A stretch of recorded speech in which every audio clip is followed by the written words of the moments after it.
अस्सलाम वालेकुम। दुरूद शरीफ पढ़ना।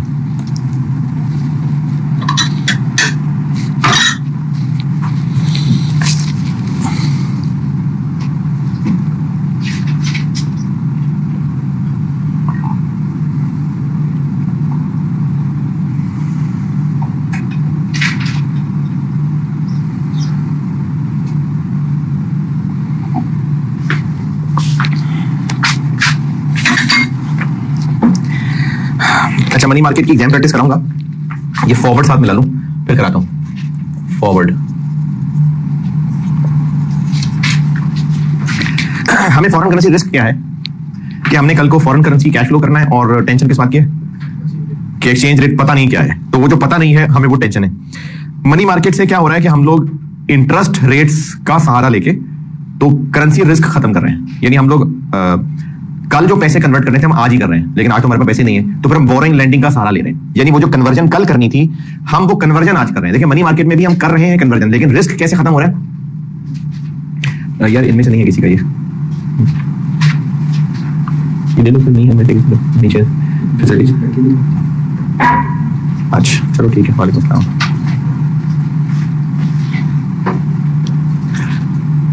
करेंसी का रिस्क क्या है कि कल को फॉरेन करेंसी कैश फ्लो होगा तो हमें पता नहीं कि उसका एक्सचेंज रेट क्या होगा, ये रिस्क है। मनी मार्केट के जरिए ये रिस्क कैसे खत्म कर रहे थे हम कल के कैश फ्लो की बजाय हम आज ही कन्वर्ट कर रहे थे। ये आपका पहले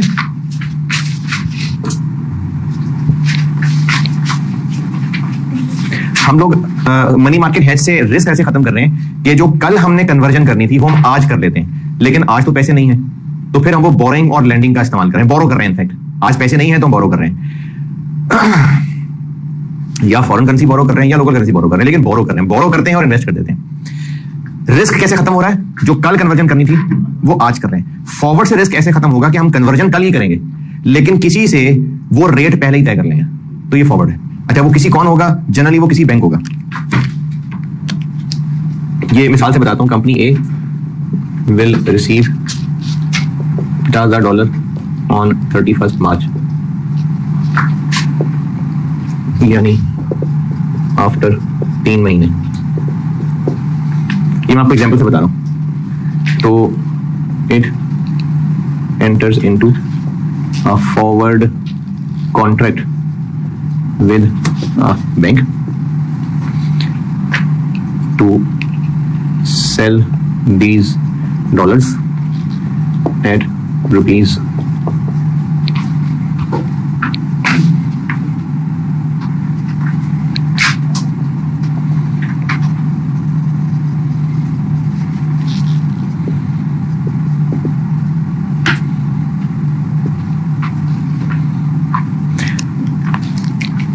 कंपनी को कल $50,000 मिल रहे हैं कल, तो इसको टेंशन क्या है? करेंसी रिस्क क्या है कि कल एक्सचेंज रेट पता नहीं क्या होगा, क्योंकि इसको जब डॉलर मिलने थे तो उसने स्पॉट मार्केट में जाना था जहां करेंसी दुकानदार बैठे होते हैं। तो ये आज ही एक बैंक से जाके रेट तय कराया। बैंक ने उसको ये वादा कॉन्ट्रैक्ट, बैंक ने ये वादा कर दिया कि आप 3 महीने बाद मेरे पास आ जाना तो मैं आपको $275 पे ही डॉलर खरीद लूंगा आपसे, और बैंक इस बात की कुछ फीस भी ले रहा होगा। अच्छा बैंक को क्या फायदा? एक तो फीस मिल रही है और तो बैंक को फायदा क्या इसमें? हाँ तो बैंक ना असल में जुआ खेल रहा है। बैंक को ये लगता है कि बैंक को ये रेट सूट करेगा, यानी कल को बैंक को लगता है कि कल को मार्केट में रेट ज्यादा हो जाएगा, ये इससे इतने रेट पे खरीद के मार्केट में बेच देगा। तो बैंक अपनी तरफ से सेफ रह के जुआ खेल रहा है। बैंक को लग रहा है ये अच्छा रेट है, मैं फायदे में रहूंगा। और हमें क्या फायदा? अगर बैंक ये रेट दे रहा है तो इसका मतलब बैंक को लगता है कि वो फायदे में रहेगा, तो फिर हम क्यों देने को तैयार हो जाएंगे इस पे पैसे? तो हम वो टेंशन नहीं लेना चाह रहे, हम टेंशन नहीं लेना चाह रहे। तो बैंक हमसे आज 3 महीने बाद करेंसी फ्लो का रेट तय कर रहा है। तो कल हमने करेंसी फ्लो कल करने की बजाय आज कर लिया था, और फॉरवर्ड में करेंसी फ्लो कल होगा, लेकिन रिस्क कैसे खत्म हो गया? रिस्क कैसे खत्म हो गया? रेट अभी फिक्स कर लिया। तो बैंक के साथ इस रेट का अभी से फिक्स कर लेना, ये फॉरवर्ड कॉन्ट्रैक्ट। तो अगर मैं मतलब ये कहानी बता के आपसे पूछता हूं कि बताएं 3 महीने बाद रुपीस कितने होंगे, तो आप भी बता सकते हैं, मतलब कंपनी को भी पता चल सकता है। कैसे? $50,000 को इस पे कन्वर्ट कर लें, तो ये फॉरवर्ड कॉन्ट्रैक्ट होता है। तो फॉरवर्ड कॉन्ट्रैक्ट की एक आसान सी शक्ल ये होती है कि ये आपको एक एक्सचेंज रेट की शक्ल में ही दिया होगा, बस थोड़ा सा घुमाया फिराया। ऐसे हो सकता है कि जैसे इस मिसाल में मतलब यही वाला सवाल होता और आपको कहा होता कि following forward are available, 1 month forward, 3 month forward, 6 month forward, और वो 3 अलग अलग रेट आ रहे होते। तो हम कौन सा रेट लेते हैं? जो हमारे वाला रेलिवेंट होगा। तो फॉरवर्ड कॉन्ट्रैक्ट है हमारा कल होने वाले कैश फ्लो के लिए रेट आज ही तय कर लेना बैंक से, और बैंक को इसमें एक तो ये फायदा है, वो सर्विस चार्जेस ले रहा है, दूसरा बैंक ने अपनी तरफ से ये सेफ रेट रखा है कि बैंक को इसमें इवेंचुअली फायदा होगा, ये बैंक चांस ले रहा है, और हमें फायदा ये है कि हमें रेट पता चल गया, हमारा रिस्क खत्म हो गया, ये फॉरवर्ड है। तो इसकी एक आसान शक्ल ये है कि आपको स्ट्रेट एक्सचेंज रेट की शक्ल में दिया होगा, ये भी हो सकता है, ये ऐसे भी हो सकता है। तो हमने कौन सा रेट लेना है? हमने उसी हिसाब से रेट लेना है, क्योंकि ये भी एक एक्सचेंज, यानी इस ट्रांजेक्शन में अब ये करेंसी दुकानदार है, ये वो करेंसी दुकानदार बन गया जो कल आपको मैंने वो एरो और बाय सेल बताया था। तो ये रेट शक्ल में भी दिया हो सकता है। तो फॉरवर्ड का आसान सवाल ये है कि आपको फॉरवर्ड कॉन्ट्रैक्ट एक एक्सचेंज रेट की शक्ल में दिया होगा, और उसमें थोड़ी बहुत शरारत क्या हो सकती है कि फालतू भी दिए हो सकते हैं, तो हमने अपने काम वाला लेना होगा। क्वेश्चन 1 पार्ट ए कर दें। हाँ, एक बात और बता दूं, ये जो हम लोग फॉरेन करेंसी हेजिंग के सवाल कर रहे होंगे ना, इसमें एग्जामिनर आपसे एक चीज अंडरस्टूड एक्सपेक्ट कर रहा है। मतलब वो एग्जामिनर चाह रहा है कि ये आपको खुद पता होना चाहिए, मैं नहीं बताऊंगा। वो ये कि अगर 31 मार्च को ही हमें $50,000 रिसीव होने किसी से, और 31 मार्च को ही हमने किसी को $20,000 पे करने, तो सवाल वाला स्टूडेंट से इतनी अकलमंदी अंडरस्टूड एज्यूम कर रहा है कि वो 50 और 20,000 के दो अलग अलग सवाल बनाने की बजाय 30,000 रिसीट का एक ही सवाल बनाएगा। लेकिन ये जरूरी है, सेम डेट सेम करेंसी। ये सवाल का अंडरस्टूड काम होगा कि स्टूडेंट नहीं करना ही करना है खुद ही, कि अगर आपको सेम डेट के ऊपर सेम करेंसी की रिसीट पेमेंट बताएंगे तो आपने खुद ही उनको नेट करके फिर नेट को सवाल सॉल्व करना है। तो जो कल पार्ट ए किया था, क्वेश्चन 1 किया था, उसका पार्ट ए आप कर दें। इसमें मनी मार्केट भी है और इसमें फॉरवर्ड भी है, बल्कि डबल प्रैक्टिस है। इसमें एक रिसीट सवाल भी है और पेमेंट सवाल भी है, फॉरवर्ड भी है और मनी मार्केट भी है। तो क्वेश्चन 1 का पार्ट ए कर दें। करिएगा, लिख के जबानी ना देखिएगा, लिख के करिएगा।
ज्यादा देर लग गई यार मेरे ख्याल में तो।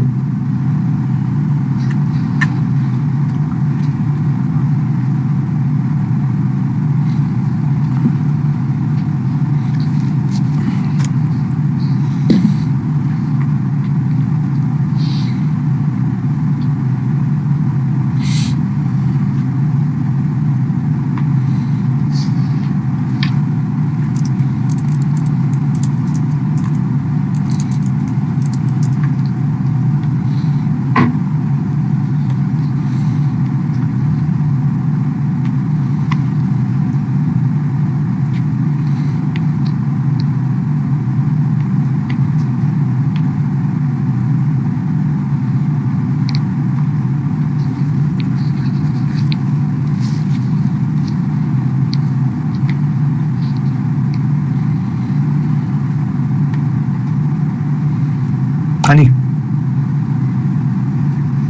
हाँ भाई पूरा किया कि नहीं? नहीं कोई फिगर नहीं समझ आ रही? नहीं हुआ ना यार, ये तो मैंने कैसी बातें करते हैं भाई। हमें टोटल, अच्छा हम कौन है पार्टी में?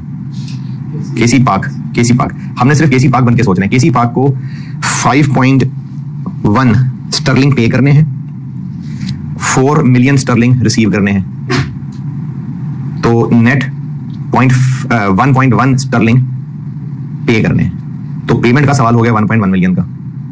फिर इसको डॉलर 1.5 रिसीव करने हैं, तो 1.1 मिलियन स्टर्लिंग का पेमेंट का सवाल है और 1.5 मिलियन डॉलर रिसीव का सवाल है। ये गड़बड़ की थी। अच्छा, जिन्होंने किया एक्सचेंज रेट पहचानने में कोई मसला? जब हमने इसको फॉरवर्ड से करना है तो दिया ही उन्होंने एक ही फॉरवर्ड हुआ है, 3 मंथ फॉरवर्ड। ठीक है, वरना अगर 1 मंथ 3 मंथ 2 मंथ दिए होते तो हमने 3 मंथ वाला लेना था, क्योंकि पहले पैराग्राफ में लिखा हुआ है ये 3 महीने के बाद सेटल करने हैं ये पैसे, तो इसलिए 3 मंथ फॉरवर्ड। तो एक पेमेंट का सवाल है और एक रिसीव का सवाल है।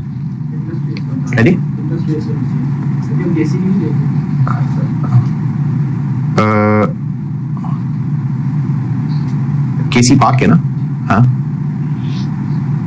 तो उसने अलग अलग करेंसी के नहीं बताए ना, उसने बस केसी पाक के लिए एप्लीकेबल रेट बता दिया।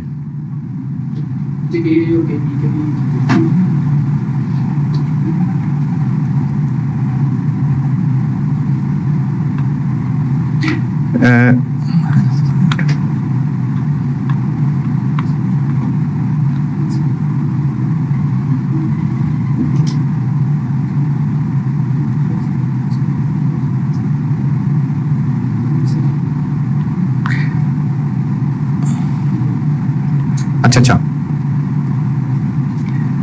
ये उनको केसी की बजाय ये रुपी और स्टर्लिंग और डॉलर कह के रेट देने चाहिए थे। यानी कि अगर रुपी बोरो लैंड करें तो ये केसी पाक वाले रेट, डॉलर बोरो लैंड करें तो ये यूएसए वाले रेट, और अगर स्टर्लिंग बोरो लैंड करें तो ये यूके वाले रेट है। तो इस साथ केसी के बी लिखने की बजाय बस पाक, यूएस और यूके लिखा होना चाहिए था। जी पार्ट ए। अच्छा, फॉरवर्ड में एक और वैरायटी बताता हूं, उससे पहले जरा हाथ सीधा करके एक और कर दें सवाल छोटा सा। जी पूछा, एक सवाल और है जी, क्वेश्चन 3 कलात इंडस्ट्रीज, ये भी कर लें जल्दी से, फिर मैं फॉरवर्ड की और वैरायटी कराता हूं। ये भी ऐसे ही है, फॉरवर्ड मनी मार्केट। क्वेश्चन 3 कलात इंडस्ट्रीज।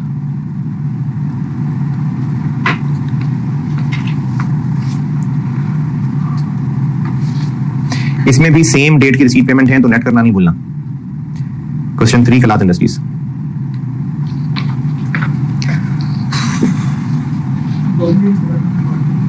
ये जो उन्होंने बोरिंग रेट दिया ना, ये गैर अखलाकी हरकत है। ये केसी के और केबी के नाम की बजाय ये रुपीज, डॉलर और स्टर्लिंग के नाम से दिए होने चाहिए थे। यानी इन्होंने साथ जो ब्रैकेट में लिखा ना पाक, इसका मतलब रुपी बोरिंग लैंडिंग के लिए 10.5 और 8.5 है। जो ब्रैकेट में यूएसए लिखा है इसका मतलब डॉलर के लिए बोरिंग लैंडिंग 5.2 और 4.4 है, और जो यूके लिखा है इसका मतलब स्टर्लिंग के लिए 5.9 और 5 है। क्या जी? नहीं, कौन से रेट की बात कर रहे हैं? ये यूके में रेट नहीं, पाकिस्तान में रेट है। एक स्टर्लिंग इतने इतने रुपए का है, एक डॉलर इतने इतने रुपए का है। ये रेट पाकिस्तान के अंदर कोड हो रहे हैं।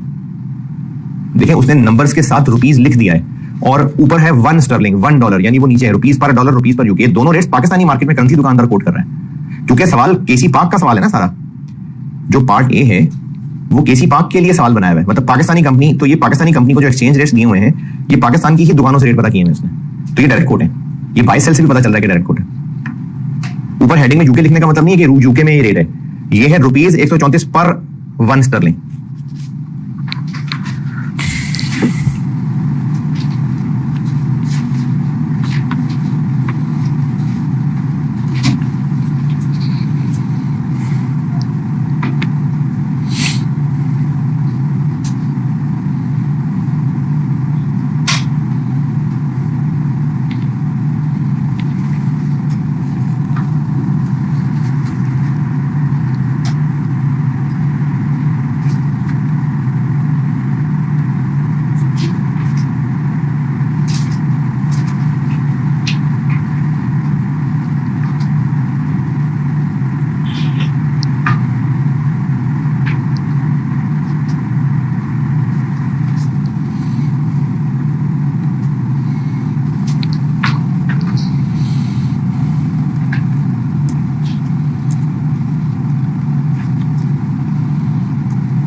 हाँ जी, डन।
हाँ जी, हुआ कि नहीं?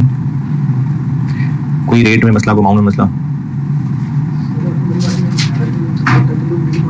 नहीं, मनी मार्केट में नहीं, मल्टीलेटरल नेटिंग में बताया था। मनी मार्केट में नहीं कहा था। मनी मार्केट में तो एक्चुअल कैश फ्लो है। मल्टीलेटरल में कहा था कि मिड पॉइंट पे करते हैं।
जी डन। अच्छा, फॉरवर्ड की ना एक वैरायटी और हो सकती है।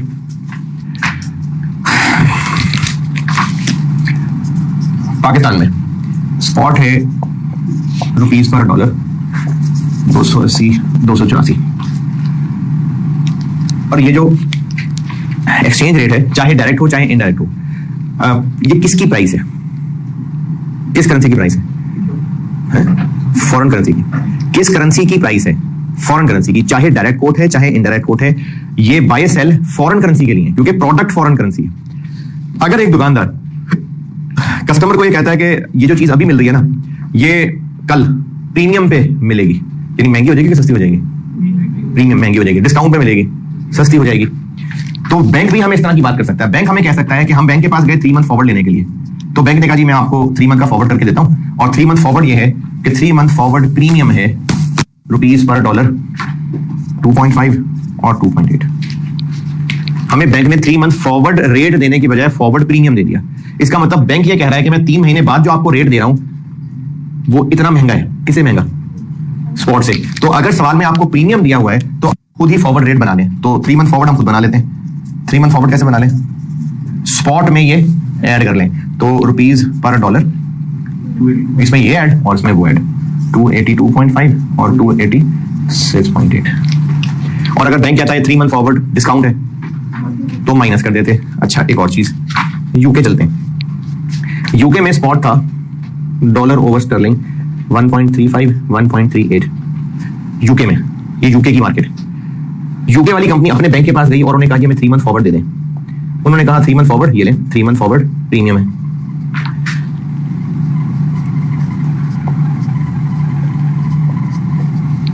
तो बैंक क्या कह रहा है कि कल को डॉलर महंगा हो जाएगा कि स्टर्लिंग महंगा हो जाएगा यूके मार्केट में? अरे डॉलर ना, प्राइस फॉरेन करेंसी की ही है, चाहे डायरेक्ट कोट है चाहे इनडायरेक्ट कोट है। ये रेट कौन बता रहा है? दुकानदार या कस्टमर? करेंसी दुकानदार ना। और वो ये रेट किसके लिए बता रहा है? फॉरेन करेंसी के लिए, तो चाहे पाकिस्तान चाहे यूके, फॉरेन करेंसी मेरी इस मिसाल में डॉलर है। डायरेक्ट कोट, इनडायरेक्ट कोट, कैसे पता इनडायरेक्ट कोट है? लोकल करेंसी नीचे है, डायरेक्ट कोट है, लोकल करेंसी ऊपर है। चाहे डायरेक्ट कोट है चाहे इनडायरेक्ट कोट है, रेट फॉरेन करेंसी का ही बताया जा रहा है। तो अगर यूके मार्केट में बैंक कह रहा है कि प्रीमियम महंगा हो जाएगा, तो क्या महंगा हो जाएगा? डॉलर या स्टर्लिंग? डॉलर महंगा हो जाएगा। लेकिन चूंकि लिखा ये उल्टा हुआ है, यानी डॉलर पर स्टर्लिंग लिखा हुआ है, डॉलर महंगा हो जाएगा मतलब है डॉलर स्ट्रांग हो जाएगा कि वीक हो जाएगा? स्ट्रांग हो जाएगा। अभी एक स्टर्लिंग के मुकाबले में इतने डॉलर कुश्ती लड़ने आते हैं। जब डॉलर स्ट्रांग हो जाएगा तो एक स्टर्लिंग के मुकाबले में कम डॉलर के ज्यादा डॉलर, डॉलर स्ट्रांग हो जाएगा, कम डॉलर। तो इसका मतलब है कि कल को हम 3 मंथ फॉरवर्ड खुद बना लेते हैं, डॉलर ओवर स्टर्लिंग 1.35 में 0.02 लेस कर देंगे और 1.38। अच्छा, ये बात मैंने चैप्टर में लिखी हुई है टेबल बना के, ताकि आप वहां से याद कर लें, और याद ही करना पड़ेगा क्योंकि बुक टू पेपर में जाना अलाउड नहीं है। तो ये चैप्टर 7 मैंने जो शुरू किया हुआ है, शायद दूसरे ही पेज पे टेबल बनाया होगा फॉरवर्ड का। ये डायरेक्ट कोट है, इनडायरेक्ट कोट है, प्रीमियम है, डिस्काउंट है, तो ये याद कर लीजिएगा। दूसरे या तीसरे पेज पे होगा, देखें फॉरवर्ड की हेडिंग देखें कहाँ है चैप्टर 7 में, पहले या दूसरे या तीसरे पेज पे होगा? तीसरे पेज पे है जी। 6.2 हेडिंग बनाई हुई है मैंने। अच्छा, चौथे पांचवें पेज पे, हाँ 6.2, पांचवें पेज पे 6.2।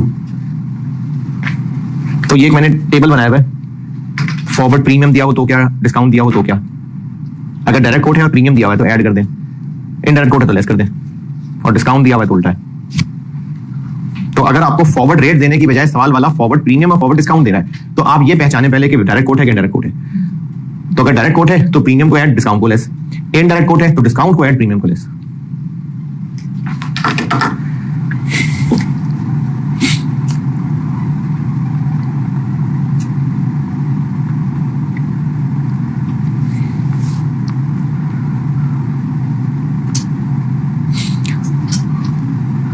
और प्रैक्टिस क्वेश्चन में क्वेश्चन 4 कर दें सॉल्व। इसके नंबर ना जाइएगा 20 नंबर, इसके अलावा और भी पार्ट थे, तो मैंने वो नंबर चेंज करने की बजाय वो पार्ट उड़ाया हुआ है, वो इंटरेस्ट भी रिक्वायर्ड था इसमें, सिर्फ ये 20 नंबर का नहीं था। क्वेश्चन 4 सिल्वर लिमिटेड, ये कर दें, फिर से मनी मार्केट रिवाइज हो जाएगा, फॉरवर्ड रिवाइज हो जाएगा। क्वेश्चन 4 सिल्वर लिमिटेड सॉल्व कर दें।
हाँ जी डन।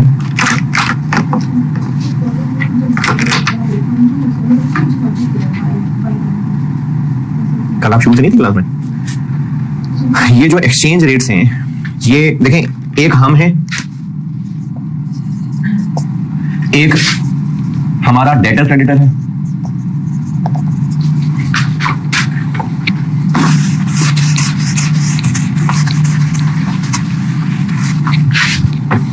करेंसी रिस्क है क्या कि फॉरेन करेंसी का कल को कैश फ्लो होगा और हमें डर यह है कि पता नहीं एक्सचेंज रेट कितना होगा। तो जो एक्चुअल कैश फ्लो होना है वो हम और हमारा क्रेडिटर या डेटर, इसके दरमियान कैश फ्लो होना है फॉरेन करेंसी का। अगर फॉरेन करेंसी मिलनी है तो हमें अल्टीमेटली तो अपनी जेब में रुपए ही चाहिए ना, या फॉरेन करेंसी देनी है तो हमें फॉरेन करेंसी तो कहीं से लानी पड़ेगी। तो एक करेंसी डीलर है, या अगर फॉरवर्ड मार्केट की बात करें तो बैंक है, इसको मैं करेंसी का दुकानदार कह रहा हूं। ये वो दुकानदार है जो करेंसियां बेचता खरीदता है।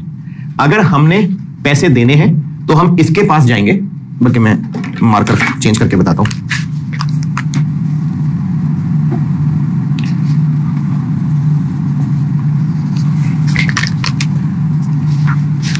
अगर हमने पैसे देने हैं तो हम इससे करेंसी लेंगे तो आगे देंगे ना। ये हमें ये करेंसी दे रहा होगा, सेल कर रहा होगा तो सेल वाला रेट लगेगा, और हमें कस्टमर से जब पैसे मिलेंगे तो हम वो पैसे लाके इसको देंगे, तो ये हमसे बाय कर रहा होगा, इसलिए बाय वाला रेट लगेगा। तो ये जो बाय और सेल का वर्ड है, ये इस दुकानदार या बैंक के पॉइंट ऑफ व्यू से है और फॉरेन करेंसी के पॉइंट ऑफ व्यू से। जी डन, मनी आगे फॉरवर्ड। ओके, फॉरवर्ड की लास्ट चीज, फिर करता हूं ब्रेक। फॉरवर्ड की लास्ट चीज ये है कि हमने बैंक से वादा किया तो था, लेकिन अब हम वो कैश फ्लो नहीं करना चाह रहे या डिले करना चाह रहे हैं। करना नहीं चाह रहे हैं या डिले करना चाह रहे हैं।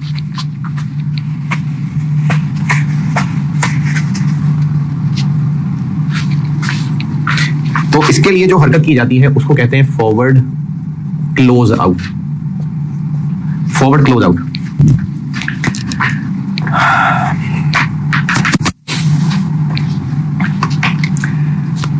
इसमें मैं दो केस बना रहा हूं, ये मैंने बुक में लिखे हुए हैं, लेकिन समझा रहा हूं तो समझाते समझाते बोर्ड पे भी लिख रहा हूं। एक केस ये बना रहा हूं कि close out eight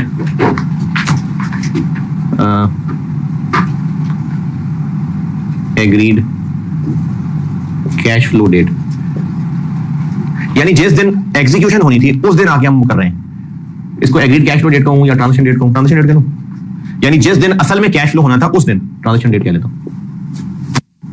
cash flow date, transaction date. जैसे हमने बैंक से 3 मंथ फॉरवर्ड लिया हुआ था, तो 3 महीने गुजरने के बाद जिस दिन बैंक को लाके हमने डॉलर देने थे या लेने थे उस दिन हम मुकर रहे हैं, तो इसको कहेंगे फॉरवर्ड क्लोज आउट। 2 सवालों से सिखाता हूं, एक रिसीट वाले और एक पेमेंट वाले। इसी तरह केस 2 वो भी 2 सवालों से सिखाऊंगा। एक सवाल, on 1st January 25 company A entered into a 3-month forward for a receipt of 50,000 sterling at forward rate of rupees over sterling 360 364।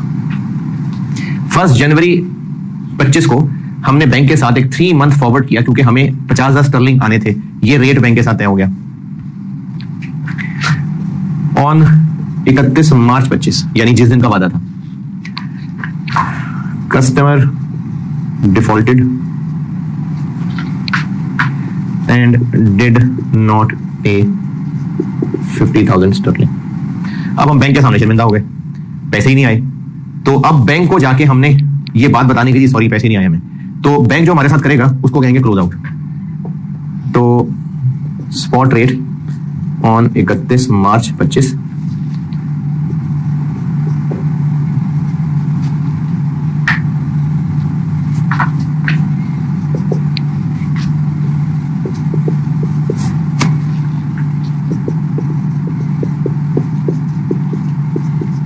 के दो सिनेरियो बना दिए। 31 मार्च को स्पॉट रेट इतना था या सिनेरियो बी इतना था।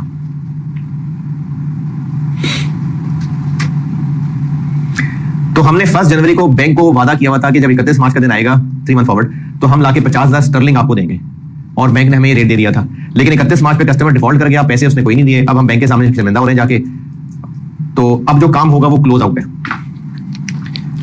सिनेरियो ए,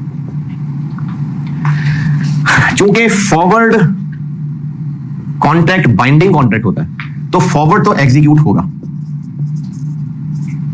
फॉरवर्ड एग्जीक्यूट होगा का मतलब है कि बैंक को हमने लाके 50,000 स्टर्लिंग देने देना, हम देंगे उसको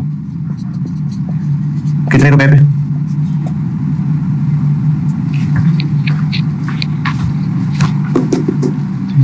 $360। तो हम जब उसको स्टर्लिंग देंगे लाके तो हमें कितने रुपए मिलेंगे कि जाएंगे?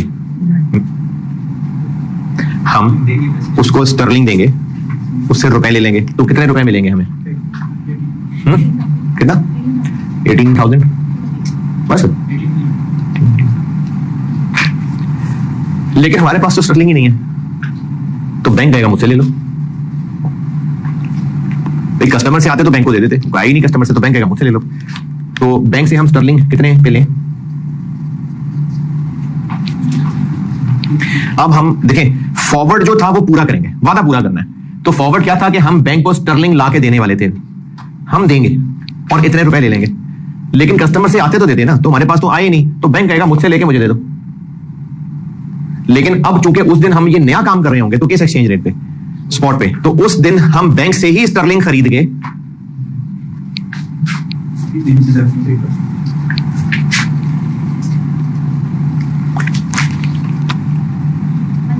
178 हम इतने रुपए देंगे ना, है ना? स्टर्लिंग खरीद रहे हैं, रुपए पे करना पड़ेगा। स्टर्लिंग दे रहे हैं, रुपए मिलेंगे। अच्छा, ये सिर्फ जबानी जमा खर्च होगा। एंड रिजल्ट ये निकलेगा कि हम जाके बैंक को बताएंगे सॉरी यार वो नहीं आया, तो हमारे साथ मामला सेटल कर लो। तो क्लोज आउट होगा और हम पैसे घर ले आ जाएंगे 150,000। ये क्लोज आउट है। और सिनेरियो बी में फॉरवर्ड तो पूरा करना ही करना है, 18 मिलियन। और सिनेरियो बी में स्पॉट क्या होगा? 373 18। तो हम इतने पैसे देके शर्मिंदा होकर घर आ जाएंगे। तो फॉरवर्ड किया था वो तो पूरा करना पड़ेगा, लेकिन चूंकि फॉरवर्ड करने के लिए पैसे नहीं है तो वो हमें स्पॉट से फिर बैंक से अरेंज करने पड़े।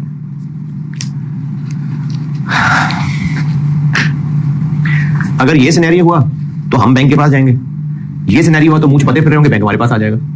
यानी क्लोज आउट जो भी सिचुएशन हुई वो नेक्स्ट सेटल हो जाएगी।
चलिए एक पेमेंट वाले देख लेते हैं।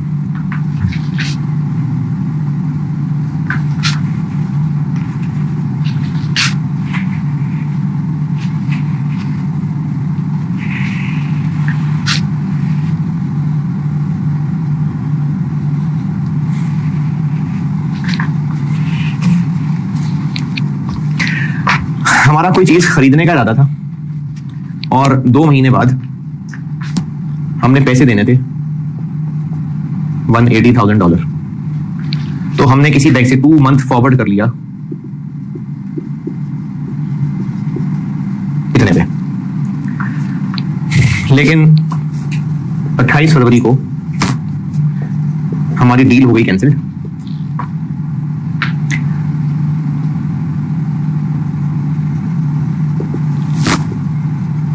पेमेंट कैंसिल हो गई, नहीं करनी पेमेंट हमें, तो बैंक से तो वादा किया हुआ है। तो अब हम जो काम करेंगे जाके वो है क्लोज आउट। तो 28 फरवरी 2025 को स्पॉट ले लेते हैं रुपीस पर डॉलर 270,273 290,293। करें सॉल्व, बताएं नेट फॉरवर्ड क्लोज आउट का रिजल्ट।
अच्छा, फॉरवर्ड हमने किया हुआ था कि हमने इनसे डॉलर लेने हैं आके, क्योंकि पेमेंट थी ना, तो हमारा फॉरवर्ड था कि हम डॉलर लेंगे।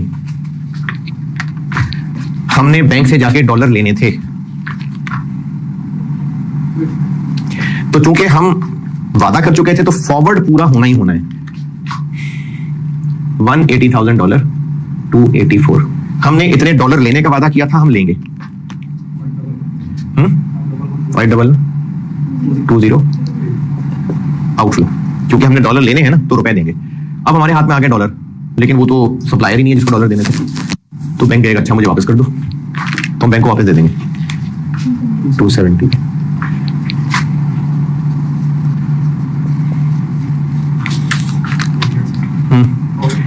$48,600। तो नेट रिजल्ट हम बैंक को पे कराएंगे 2।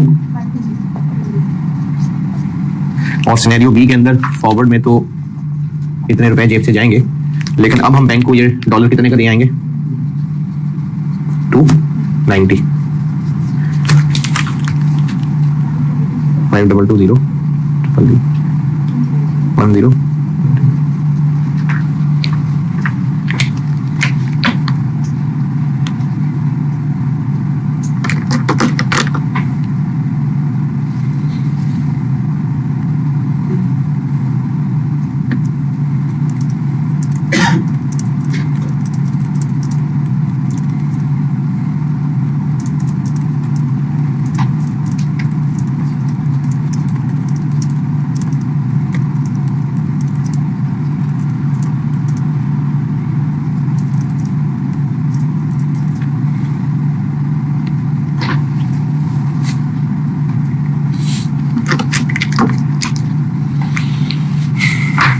जी क्लोज आउट। चले केस 2 पर नमाज पढ़ के करते हैं, ठीक है सीटीसी बस।